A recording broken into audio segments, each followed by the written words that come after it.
Students अभी हम start कर रहे हैं लेक्चर नंबर 7 जिसमें हम डिस्कस करेंगे टर्मिनोलॉजी ऑफ अकाउंटिंग। तो सबसे पहले हम कौन सी टर्मिनोलॉजी डिस्कस करने वाले हैं? Business transaction, event, capital and drawings. बच्चों यहां से सफर आपका जो शुरू हो रहा है वो बहुत इंपॉर्टेंट है, क्योंकि यहां से रियल अकाउंट शुरू होंगे। उनकी टर्मिनोलॉजी जो आप बोलोगे कि यहां से शुरू होके जब तक आप अकाउंट्स पढ़ोगे वो टर्मिनोलॉजी कहीं ना कहीं यूज होगी। तो मैं आपको बोलूंगा बहुत शांति से समझ के ये पॉइंट समझना। ये जितने क्लियर अभी से करोगे तो बाकी के चैप्टर में आपके लिए बहुत इजी रहेगा। तो फोकस बनाए रखना। सबसे पहले अभी हम स्टार्ट करते हैं। तो पहला पॉइंट है, हम स्टार्ट करें उससे पहले टर्मिनोलॉजी ऑफ अकाउंटिंग। तो आप बोलोगे सर ये टर्मिनोलॉजी क्या होता है? टर्मिनोलॉजी क्या होता है? हर एक फील्ड में आपको कोई भी समझ लो, डॉक्टर की फील्ड है, इंजीनियरिंग की फील्ड है या कोई भी फील्ड आप कवर करते हो तो उसमें स्पेसिफिक वर्ड होते हैं। स्पेसिफिक वर्ड के लिए स्पेसिफिक मीनिंग निकलता है। हमें वो मीनिंग हर एक में अलग अलग होता है, मतलब हर एक फील्ड की एक स्पेसिफिक टर्मिनोलॉजी होती है जो आपको समझनी पड़ती है, तब भी आपको वो सब्जेक्ट को ज्यादा प्रॉपर समझ सकते हो। सेम वे अकाउंट्स में भी ऐसे स्पेसिफिक वर्ड है जो आपको समझना बहुत जरूरी है। जितना प्रॉपर समझोगे उससे क्या होगा, आपको ज्यादा क्लैरिटी आएगी। इसमें से आप बोलो तो बहुत सारे वर्ड ऐसे हैं कि आपको ये आगे के चैप्टर में यूज होने वाला है। तो अभी हम स्टार्ट करते हैं बेसिक ये टर्मिनोलॉजी के बारे में, बाद में हम business transaction, event, capital and drawings. तो स्टार्ट करते हैं बच्चों। सबसे पहला जो पॉइंट है वो हम पढ़ना शुरू करते हैं। आपको यहाँ नीचे पैराग्राफ अभी आता होगा तो पढ़ना शुरू करते हैं। Education is acquired in different fields. Education is provided in different field, and individual become an engineer, a doctor, an artist, or an sportsman. Each individual take education in the field of their choice. Each field of education has own terminology. हर एक field की एक अलग terminology होगी। It means that own vocabulary. ये हर एक subject की अलग vocabulary होगी। आगे पढ़ते हैं। Each field use the own specific word, जो आपको स्पेसिफिक वर्ड स्पेसिफिक मीनिंग लेके जाएंगे वो पॉइंट पे बात कर रहे हैं। This word provided explanation and meaning of respective content of respective field. आगे word and respective words are use in context of respective meaning. There is no possibility of subjectivity. तो इसका कोई अलग मीनिंग निकलेगा नहीं, हमें यही मीनिंग निकलना पड़ेगा, वही समझना है। तो अभी हम वो मीनिंग स्टार्ट करते हैं। जो पहला सबसे पहला इंपॉर्टेंट ट्रांजैक्शन है, तो अभी हम स्टार्ट करते हैं बिजनेस ट्रांजैक्शन। कौन सा ट्रांजैक्शन? Business transaction. तो आप बोलोगे sir business transaction means exchange of a product between two और more person in the form of cash and credit. तो आपको बोलोगे सर यहाँ पे कौन कौन से वर्ड पे फोकस करना है?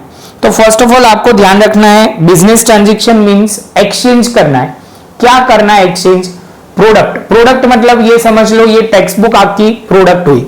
और सेम वे मैं आपको बोलूंगा कि इसके बाद आपको जो समझना है वो सर्विस। जैसे टीचिंग एक सर्विस हुई, जैसे समझ लो एसी सर्विस एक क्या हुआ, सर्विस हुआ। सेम वे लॉयर सर्विस है, सर्विस देते हैं, डॉक्टर भी अपनी सर्विस देते हैं।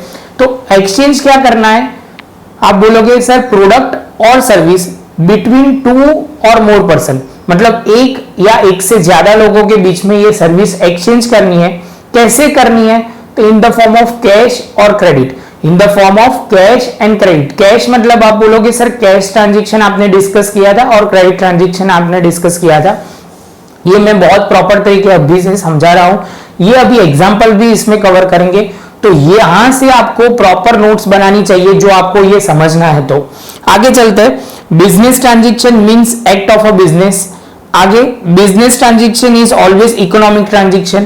तो आप बोलोगे सर इकोनॉमिक ट्रांजैक्शन तो फिर से आ रहा है। इकोनॉमिक ट्रांजैक्शन मतलब आप बोलोगे सर सिंपल वे में जो ट्रांजैक्शन हम वैल्यू कर सकते हैं in the form of money, तो वही ट्रांजैक्शन को इकोनॉमिक ट्रांजैक्शन बोलते हैं। Economic transaction means a transaction which can be measure in term of money. Cash transaction means made in the form of money immediately, एक हाथ से लो एक हाथ से दो, इसको कैश ट्रांजैक्शन बोलते हैं। एंड क्रेडिट ट्रांजैक्शन क्या करते हैं? आगे पढ़ते हैं वही लाइन में। Clearly depict the economic value. Suppose मैं टेक्स्ट बुक लेने जा रहा हूं तो टेक्स्ट बुक आती है सपोज 500 रुपीज या 100 रुपीज, तो जो वो रुपीज है वो प्रॉपर तरीके से आप डिपिक्ट कर सकते हो कि सर स्पेसिफिक अमाउंट है, उसकी इकोनॉमिक वैल्यू बोली जाती है। स्पेसिफिक पेन लेने जा रहे हो तो वो होती है 50 रुपीज, तो आप बोलोगे वो सर स्पेसिफिक अमाउंट आप डिपिक्ट करते हो। तो आगे चलते हैं, इसको क्या बोलते हैं आगे, अभी क्रेडिट ट्रांजेक्शन के बारे में बोल रहे हैं। Dues of credit transaction are receivable in future but it is economic value is determined in present. Economic transaction के अंदर दूसरा पॉइंट है वो क्रेडिट ट्रांजेक्शन। जो क्रेडिट ट्रांजेक्शन क्या होगा, समझ लो आप कोई सर्विस या प्रोडक्ट लेके तो आ जाते हो, लेकिन पेमेंट करोगे आप 10 दिन के बाद, 15 दिन के बाद, 2 मंथ्स के बाद, जो भी आपकी क्रेडिट टर्म्स होगी वो टर्म के हिसाब से। लेकिन वहां पे आपकी इकोनॉमिक वैल्यू तो डिसाइड हो जाती है कि सपोज सर आपने 50 रुपीज का पेमेंट करना बाकी है, तो आप बोलोगे सर आपका 50 बाकी, आप 15 दिन के बाद देना। मतलब इकोनॉमिक ट्रांजेक्शन तो हुआ और उसकी वैल्यू भी अब भी डिसाइड हो जाएगी, पेमेंट फ्यूचर में होगा। समझ में आया? प्राइस जो है वो डिसाइड अब भी होगी, पेमेंट होगा बाद में। The prerequisite condition of business transaction is to have the economic value, that is financial value. Business transaction come into exist through the medium of cash and credit transaction। तो अभी बच्चों हम क्या पढ़ेंगे, ये हुआ बिजनेस ट्रांजेक्शन का meaning. अभी हम कैश ट्रांजेक्शन और क्रेडिट ट्रांजेक्शन का एक एग्जांपल लेंगे। हमें सभी जगह पे एग्जांपल बहुत इंपॉर्टेंट है, हर एक पॉइंट में हम एग्जांपल पे फोकस करेंगे। तो पहला जो पॉइंट है अभी आपके स्क्रीन पे आता होगा, cash transaction of a business, उसमें लिखते हैं goods of ₹5000 sold to Rajinikanth for cash. यहां पे वर्ड लिखा हुआ है कैश, तो रजनीकांत ने एक हाथ से क्या दिया, कैश, और सामने उन्होंने क्या परचेस किया, तो गुड्स। हमारे हाथ से आप बोलोगे सर हम सेलर है, तो हमने क्या किया, गुड्स दे दिया रजनीकांत को और रजनीकांत ने हमें पैसे दिए 5000 रुपीज। अभी इनका एक्सप्लेनेशन पढ़ रहे वो समझना। This is an act of a business, cash receive against the goods, the economic value of ₹5000। ये ट्रांजेक्शन की वैल्यू, इकोनॉमिक वैल्यू कितनी है, तो आप बोलोगे सर 5000 है। This is a business transaction, ये ट्रांजेक्शन कौन सा हुआ, बिजनेस ट्रांजेक्शन हुआ। सेम वे आगे पढ़ते हैं, Rajinikanth is a separate person. दूसरा पॉइंट पढ़ते हैं, गुड्स इज अ प्रोडक्ट। मैंने क्या बोला था, exchange product and service between 2 और more person in the form of cash and credit. ये 3 वर्ड तो प्रॉपर आने ही चाहिए। टर्मिनोलॉजी मतलब डेफिनेशन जैसी बात हुई तो थोड़े वर्ड आगे पीछे होने चाहिए, लेकिन ये वर्ड का मीनिंग तो होना ही चाहिए आप में। या प्रॉपर वर्ड लिख पाते हो तो बहुत अच्छी बात है, इसमें कुछ नहीं है। स्टार्टिंग में आपको डिफिकल्ट लगेगा, जैसे आप प्रैक्टिस करोगे, लिखोगे तो आपको क्लियर हो जाएगा। आगे चलते हैं, थर्ड पॉइंट में लिखा हुआ है 5000 is a economic value which is receive on the spot. मतलब एक हाथ से गुड्स बेचा, दूसरे हाथ से हमें पैसे मिल गए। Money is exchange against goods, हमने क्या किया, गुड्स के सामने हमें मनी मिल गया। आगे चलते हैं, all condition of a business transaction are fulfil. Same way example अभी पढ़ते हैं क्रेडिट ट्रांजेक्शन। तो क्रेडिट ट्रांजेक्शन क्या है, तो credit transaction of a business, तो उसमें पढ़ना स्टार्ट करते हैं। Goods of ₹5000 sold on credit to Rajinikanth with the condition to pay the within the 10 days. अभी समझो बच्चों, यहाँ पे कौन सी जगह पे स्ट्रेस आपको रखना है, तो यहां पे आपको लिखना है, सबसे पहले आपको लिखना है on credit with the condition to pay within the 10 days. Rajinikanth ji को बोला गया है कि आपको सर पेमेंट करना है 10 डेज के बाद, तो कंडीशन रखी हुई है आप गुड्स अभी ले जाओ लेकिन आप 10 डेज के बाद पेमेंट करोगे। तो अभी उसका एक्सप्लेनेशन पढ़ते हैं। Goods sold on credit, money of which receivable with in the 10 days, this is a credit of a business transaction. तो आगे चलते हैं, उसमें और एक्सप्लेनेशन प्रॉपर दिया हुआ है, 4 लाइन है वो पढ़ते हैं। Rajinikanth is a separate person. दूसरा point, goods is a product. आगे पढ़ते हैं, 5000 is a economic value which will be receive after 10 days. And fourth point है, money will be receive in future against good, this is guarantee. Guarantee दी गई है कि आप टेंशन मत करो, मैं 10 दिन के अंदर अंदर पेमेंट कर देते हैं। जनरली लोग क्रेडिट पे बिजनेस करते ही है, नॉर्मल बात है, बिजनेस में क्रेडिट देना बहुत नॉर्मल बात है। हमारे उनके रिलेशन बहुत पुराने होते हैं, हमें वो सब कुछ पता होता है कि ये पार्टी कुछ प्रॉब्लम नहीं करेगी, पेमेंट नॉर्मल तरीके से आ जाएगा। लास्ट में बोला है the above justification and explanation of business transaction, a detailed classification and explanation about the business transaction is specified subsequently। आगे वो उसके प्रैक्टिकल सम आएंगे, उसके रिलेटेड बात हो रही है, वो हमें लिखना नहीं है। आपको बिजनेस ट्रांजेक्शन बोले तो ये डेफिनेशन लिखनी है, बाद में इकोनॉमिक वैल्यू वाला पॉइंट लिखना है, कैश वाला लिखना है, क्रेडिट वाला लिखना है और एग्जांपल लिखना है। इतना लिखोगे प्रॉपर तो मतलब आपके मार्क कंफर्म आपको फुल आउट ऑफ फुल ही देना पड़ेगा, ऐसा कर सकते हैं। अभी एक बार आप ये प्रॉपर एक बार पढ़ लो, बाद में हम आगे चलते हैं सेकेंड पॉइंट पे। अभी बच्चों आगे सेकेंड पॉइंट पढ़ रहे हैं इवेंट। इवेंट आपको क्या समझना है? इवेंट मतलब क्या होता है कि समझो आपने 2-3 ट्रांजेक्शन किए, जो भी ट्रांजेक्शन किया उसका अल्टीमेट रिजल्ट क्या आया उसको बोलते हैं इवेंट। जैसे मैंने सेल्स किया है, परचेस किया है और थोड़े एक्सपेंस किए हैं, तो आप बोलोगे सर ये ट्रांजेक्शन करने में सेल में से परचेस एंड एक्सपेंस माइनस करोगे तो प्रॉफिट में कन्वर्ट होगा, तो प्रॉफिट हमारा इवेंट है।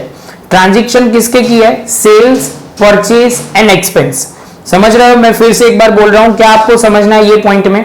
तो आपको वो समझना है कि सर इवेंट क्या होता है कि आपने बहुत सारे ट्रांजेक्शन किए। अभी हम समझने के लिए 3 ट्रांजेक्शन कर रहे हैं, सेल्स का किया, परचेस का किया और एक्सपेंस का किया। तो हम क्या करेंगे? सेल्स में से एक्सपेंस एंड परचेस माइनस करेंगे, तो जो आंसर आएगा प्रॉफिट और लॉस, उसको हम इवेंट बोलेंगे। पहले कंसेप्ट समझो, अभी लैंग्वेज समझ। तो उसमें क्या लिखा हुआ है? Event is a recognise as an incident. आगे पढ़ते हैं। इवेंट मींस, अभी यहां से मेन डेफिनेशन शुरू होती है। इवेंट मींस सिचुएशन और result created from the transaction. Transaction का जो भी रिजल्ट होगा उसको हम क्या बोलेंगे? इवेंट।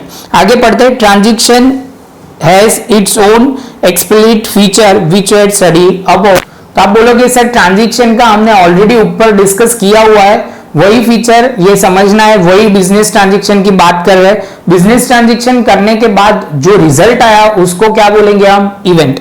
एग्जाम्पल का समझोगे तो बहुत क्लियर हो जाएगा। एग्जाम्पल ध्यान से समझना, आप भी पढ़ना। Assume that goods sold to Rajinikanth is purchase of ₹3000। हमने कितने में परचेज किया? 3000। आप बोलोगे सर वेजेस पे किया है आपने 500, तो आप बोलोगे सर हमारी टोटल कॉस्ट हो गई 3500। बच्चों यहां से अभी समझना बहुत जरूरी है, पहले भी मैंने ये एग्जांपल दिया था तब, लेकिन प्रॉफिट ओरली समझाया था। अभी प्रॉपरली समझा रहा हूं, उसको क्या बोलते हैं वो भी समझना है। परचेज किया है 3000 में, 500 आपका वेजेस है, तो टोटल आपका एक्सपेंडिचर बन गया है 3500। समझ में आ रहा है? अभी आपने ये गुड्स कितने में बेचे? Transaction and event can be presented as follow. तो सेल आपको नीचे लिखा गया है 5000 में आपने सेल किया है, आपने टोटल कॉस्ट लिखी है 3500, माइनस करोगे तो 1500 मतलब 1500 जो आया वो आपका प्रॉफिट हुआ। तो आपको वही समझना है कि बच्चों कि यहाँ पे आपको इवेंट क्या बोला जाएगा, तो 1500 है वो आखिर में लिखा है, it is a result, thus it is an event. हमने पहले बिजनेस ट्रांजेक्शन 3 किए। आप बोलोगे सर पहला ट्रांजेक्शन सेल्स का, परचेस का एंड तीसरा कौन सा है? वेजेस का। उसकी वजह से क्या इवेंट हुआ? तो आप बोलोगे सर इसकी वजह से प्रॉफिट आया, प्रॉफिट को हम क्या बोलेंगे? इवेंट होगा। इसका लॉस में भी हो सकता है, तो लॉस भी हमारा इवेंट होगा। समझ में आ रहा है? आपको जो वर्ड पे प्रॉपर लिखना है, इवेंट को क्या बोलते हैं? तो इंसिडेंट, वो एक समझना है। इवेंट मीन सिचुएशन और result created from the business transaction. Business transaction की वजह से जो भी रिजल्ट आता है उसको हम क्या बोलेंगे? इवेंट। लास्ट में वो लिखा हुआ है, वो इतना इंपॉर्टेंट नहीं है। यहां तक आपको ये इवेंट पूछे तो ये इतना लिखना है। बच्चों ये 2 पॉइंट तो आपको क्लियर हो गए होंगे। थर्ड पॉइंट बहुत इंपॉर्टेंट है, यहां से रियल, अभी ये वर्ड तो इतना आपको आने वाला है, आगे कोई भी चैप्टर में जाओगे, बिजनेस स्टडी में जाओगे, ये जब में जाओगे कैपिटल वर्ड तो आएगा, इकोनॉमिक्स में भी आएगा। तो आपको पहले बेसिक स्ट्रक्चर समझना है, जितना अभी आप समझोगे आगे आपको उतना ही हेल्पफुल रहेगा। कैपिटल आपके माइंड में क्या आता है? कैपिटल मतलब क्या? तो आप बोलोगे सर एक सिंपल वे में समझते हैं, लेकिन हम अभी प्रॉपर वर्ड में बोलते हैं कि ओनर, बिजनेस का ओनर, बिजनेस में जो भी इन्वेस्टमेंट करता है उसको हम क्या बोलेंगे? कैपिटल। क्या बोलेंगे बच्चों? कैपिटल। बिजनेस का ओनर बिजनेस में कुछ भी इन्वेस्टमेंट करेगा तो वो कंसीडर करा जाएगा कैपिटल। तो अभी मैं लिखता हूं, बोल रहा हूं, वो आप देखिए, an investment made by the owner to commence the business. Commence the business word में फोकस क्या करना है? कॉमेंस मतलब स्टार्ट करना। कोई नया बिजनेस स्टार्ट कर रहा है और वो बिजनेस में कैपिटल लगा रहा है, वैसे बोलने का मतलब है कि investment made by the owner to commence the business is known as a capital. Starting में कभी भी हम बिजनेस स्टार्ट करते हैं तो उसमें जो पैसे लगाते हैं उसको बोलते हैं कैपिटल। ऐसा जरूरी नहीं है कि बिजनेस में स्टार्टिंग में ही लगाते, कभी एक्सपांशन मोड में हो तभी भी हम लगा सकते हैं, लेकिन ये डेफिनेशन समझने के लिए आपको क्या लिखना है? Any investment made by the owner to commence the business is known as a capital. बच्चों वर्ड प्रॉपर आने ही चाहिए क्योंकि ये डेफिनेशन टाइप है, टर्मिनोलॉजी है। आपको ये 2 बार पॉइंट देखना ही चाहिए जिससे आपको क्लैरिटी आएगी, क्योंकि हर एक एक्सप्लेनेशन बहुत डिटेल में जरूरी है कि investment made by the owner is a consider as a capital. अभी इसमें आप बोलोगे सर कैसे, एग्जांपल वो पढ़ते आगे। Investment in the business is done in the cash और in the form of any asset. ऐसा जरूरी नहीं है, बहुत सारी एसेट में इन्वेस्टमेंट करके भी आप बिजनेस में ला सकते हो। एग्जांपल करवाऊंगा तो ज्यादा क्लैरिटी आएगा ही। All these item are included in the capital which is provided by the owner and their value of measurable in terms of money.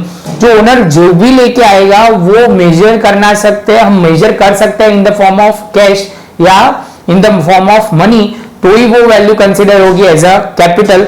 आप ऐसे बोलोगे सर मैं एक हीरा लेके आया हूं बिजनेस में इन्वेस्ट करने के लिए, कोई नूर हीरा जिसकी वैल्यू हम कर ही नहीं सकते, तो वो कैपिटल में कंसिडर नहीं होगा। कैपिटल में कंसिडर क्या करना है, नॉर्मल आप जो भी वैल्यू मेजरेबल कर सकते हो, मेजर कर सकते हो, तो आप बोलोगे सर वही हम चीज कंसिडर करेंगे। आगे बढ़ते एग्जाम्पल, आगे बढ़ते to commence the business owner as a brought of 10,000 cash, furniture of rupees 6,000, goods of 8,000. Here the capital owner will have 24,000, term provided by the owner of each of them as a consider as a capital. बच्चों आपको वो ध्यान में रखना है कि इसमें example में क्या बोला हुआ है, तो आप बोलोगे सर कैश लेके आया हुआ है, कैपिटल लेके आया हुआ है, कैश लेके आया हुआ है, फर्नीचर लेके आया हुआ है, गुड्स लेके आया हुआ है, तो ओनर की टोटल कैपिटल कितनी बन जाएगी 24,000। बच्चों अभी जो मैं करवा रहा हूं ना ये 3-4 लाइन, वो प्रैक्टिकली कैसा है कि ये जो 3-4 लाइन है वो एक्स्ट्रा लाइन है, वो कहीं ना कहीं एमसीक्यू वीएसक्यू में आपको आएगी। डेफिनेशन में आप इतना लिखते हो तो काफी है, लेकिन आप प्रॉपर लिख सकते हो तो बहुत अच्छी बात है। इससे क्या होगा कि आपके मार्क नहीं कट होंगे, और ये तो मेन पॉइंट है। आप जहीं पे भी ये चैप्टर में आगे जाओगे अकाउंट्स में, कैपिटल और ड्राइंग्स तो आपके पीछे ही रहने वाला है, तो आपको वो समझना बहुत जरूरी है बच्चों। आगे चलते हैं। Owner give the money to commence the business as well as the expand the business. Owner क्या कर सकता है, बिजनेस स्टार्ट करने के लिए भी पैसे दे सकता है और बिजनेस को एक्सपांड करने के लिए भी दे सकता है। Capital is identify on the basis of nature of a business which is as follow. अभी देखो मैंने कल ही समझाया था सोल प्रोप्राइटर। सोल प्रोप्राइटर मतलब जिसमें एक ही आदमी होता है जो बिजनेस को चला रहा है, तो इन्वेस्ट कौन करेगा, तो owner of a business. Partnership form है XYZ, मैंने ऐसे बोला था कल मैं अकेला हूं तो मैं ही इन्वेस्ट करूंगा, मेरे साथ और सर है जो पार्टनरशिप फॉर्म ऑर्गेनाइजेशन है, तो आप बोलोगे सर आप पार्टनर इन्वेस्ट करोगे। और आखिर में मैंने बोला था कि सर याद हो तो company form of organization, Tata, Birla, Jio, Reliance, ऐसे वर्ड मैंने बोले थे।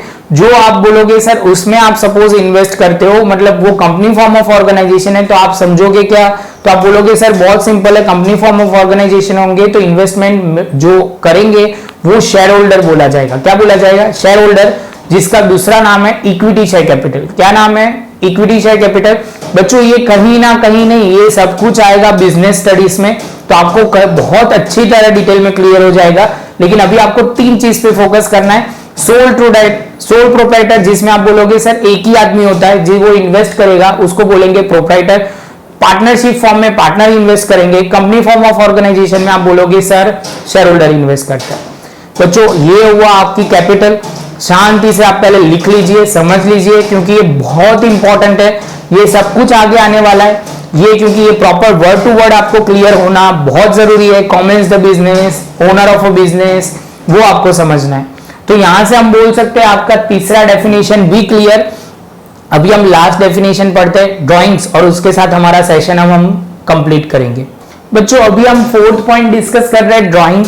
ड्राइंग मतलब आपको क्या समझना है, कोई नॉर्मल ड्राइंग की बात नहीं हो रही है, ये अकाउंट्स की ड्राइंग्स की बात हो रही है।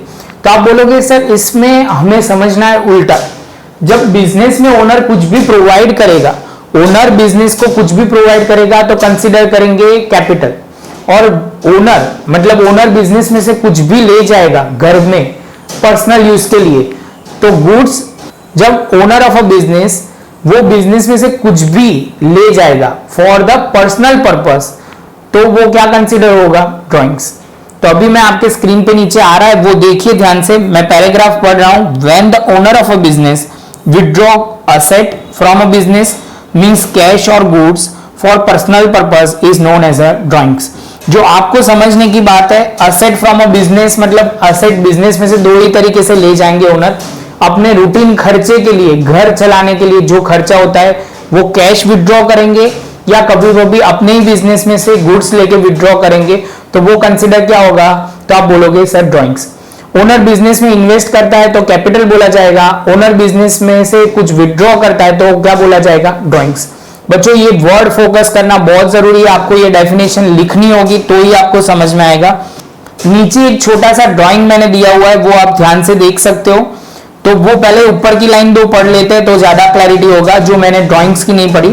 For the creation of a capital, owner of a business provide the personal property to business, personal asset is given by the owner become a asset of a business. तो ऐसे बोल सकते हैं कि ओनर क्या करता है, जब बिजनेस को स्टार्ट करने के लिए अपनी पर्सनल एसेट किसको देता है, बिजनेस को देता है। तो बिजनेस की ये एसेट ये ओनर की अभी उन्होंने किस में ट्रांसफर की, बिजनेस में, तो ये बिजनेस एसेट कंसिडर की जाएगी। इसका कोई मीनिंग नहीं है, आपको खाली समझना बहुत जरूरी है। खाली एक पॉइंट ध्यान रखो, मुझे तो वो डेफिनेशन में इंटरेस्ट है, व्हेन से लिखा हुआ है से ड्राइंग तक क्या लिखा हुआ है, when the owner of a business withdraw asset from the business means cash or goods for personal use is known as a drawings।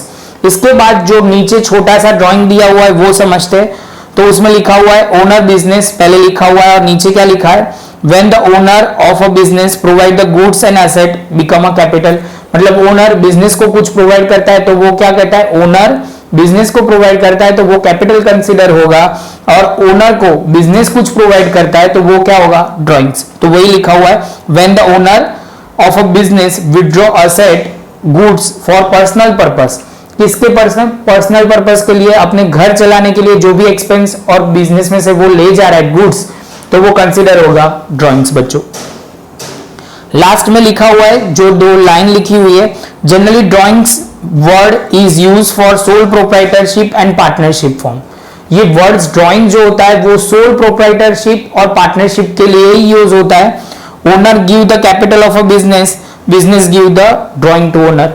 ये आपको डायलॉग याद रखना है कि ओनर बिजनेस को कैपिटल देगा और बिजनेस ओनर को ड्राइंग्स देगा। इसके साथ हम बोल सकते हैं कि हमने 4 वर्ड पे फोकस किया है बच्चों। कौन से word, business transaction, event, capital and drawings. ये है बहुत सिंपल, शांति से आप लिखोगे तो, क्योंकि ये पॉइंट कैपिटल और ड्राइंग्स आपका पीछा नहीं छोड़ेंगे बच्चों। मैं वर्ड टू वर्ड इसलिए बोल रहा हूं जिससे आपको क्या होगा कि एक पूरा क्लियर हो जाएगा, कहीं पे भी ये कंसेप्ट आता है तो आप आराम से समझ लोगे। तो आपको बहुत जरूरी है एक एक पॉइंट पढ़ना, क्योंकि एमसीक्यू में आ सकता है, कहीं पे भी कोई अलग ट्विस्ट एंड टर्न करके भी लाएंगे तो भी आपको पता चलेगा। और मैं ये डेफिनेशन को कई जगह पे आपको थोड़ा टफ लगे, क्योंकि आज मैंने ना वो कैश ट्रांजैक्शन, क्रेडिट ट्रांजैक्शन वो बहुत इंपॉर्टेंट है, दूसरा इवेंट तो सिंपल है, वो प्रॉफिट वाला आप क्लियर हो जाएगा, और कैपिटल और ड्राइंग्स इसके सारे एग्जाम्पल आपको लिखना बहुत जरूरी है। मैं ड्राइंग का एग्जाम्पल नहीं बोला बच्चा, तो वो मैं बोल देता हूं कि if mister A withdraw ₹5,000 for personal purpose from the business is consider as a drawings. क्योंकि कई स्कूलों में बच्चों क्या होगा कि ये ड्राइंग्स जिसके जिसके आप पॉइंट लिखोगे उसके एग्जाम्पल एक्सपेक्ट करेंगे, तो आप अभी से याद रखना शुरू करोगे तो आपको बाद में बहुत इजी रहेगा। तो यहाँ पे हम वीडियो खत्म करते हैं, लेक्चर नंबर 7 हमारा यहीं खत्म करते हैं। आपको ये वीडियो अच्छा लगा हो तो लाइक शेयर सब्सक्राइब जरूर कीजिए, एक लाइक तो बनती है बच्चों। मिलेंगे हम नए सेशन में लेक्चर नंबर 8 में।